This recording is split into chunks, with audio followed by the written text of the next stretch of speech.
Prince Harry's new life of riches comes with a cost, and he still doesn't seem to get it.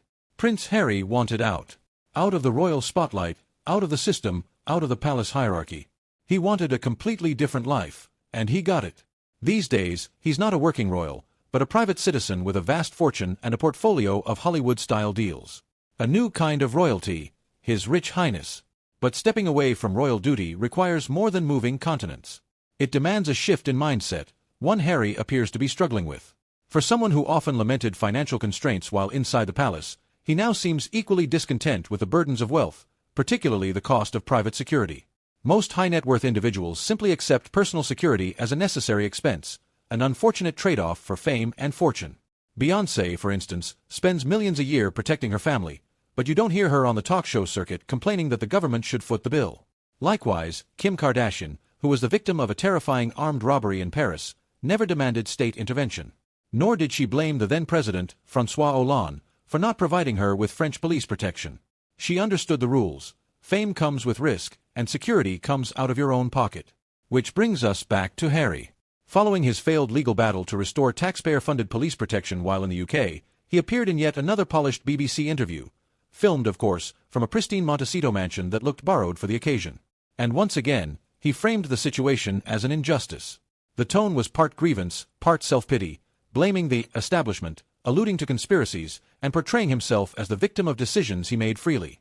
It felt, frankly, like a performance. One more chapter in an ongoing narrative where Harry seems determined to cast himself as both the hero and the wronged party. But in doing so, he increasingly resembles another famous figure who treats self-inflicted wounds as proof of persecution, Donald Trump. And like Trump, Harry is discovering that there's a limit to how far public sympathy stretches when you're extremely wealthy and endlessly complaining. One can't help but notice the dissonance between Harry's supposed disdain for media intrusion and his persistent choice to share his grievances, through interviews, books, documentaries, and podcast deals. If he truly despises media attention, why does he keep feeding it? Every complaint generates headlines, clips, and ad revenue for the very institutions he says he despises. It raises the question, is Harry accidentally becoming a character in the drama he claims to detest, or is he playing the game better than we think? The irony runs even deeper. In one now infamous moment from his Oprah interview, Harry justified his $100 million Netflix and $20 million Spotify deals by saying he needed to afford security after being cut off by his family. That's one way to sell a deal, though likely not the pitch the execs at Netflix had in mind. It's like someone builds you a gold-plated lifeline, and you torch it because you're upset about the cost of the matches. Spotify didn't seem thrilled. Their head of podcast innovation later branded Harry and Meghan grifters, after the couple delivered just 12 underwhelming episodes of a single podcast.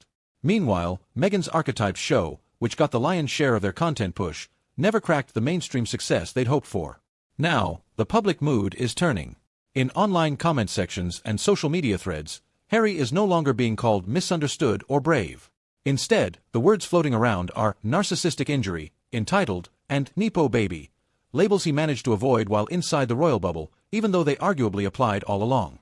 The moral high ground is slipping, replaced by the perception of self-importance cloaked in victimhood. In the end, Harry's biggest blind spot may not be the media or the monarchy, it might be himself. Wealth brings freedom, but also responsibility. And for all his talk of growth and healing, the prince who once sought a private life is now building a career out of public outrage. Maybe someone in his billionaire friend circle could gently explain what it really means to live like the rich and famous, and why most of them don't whine about it on national TV.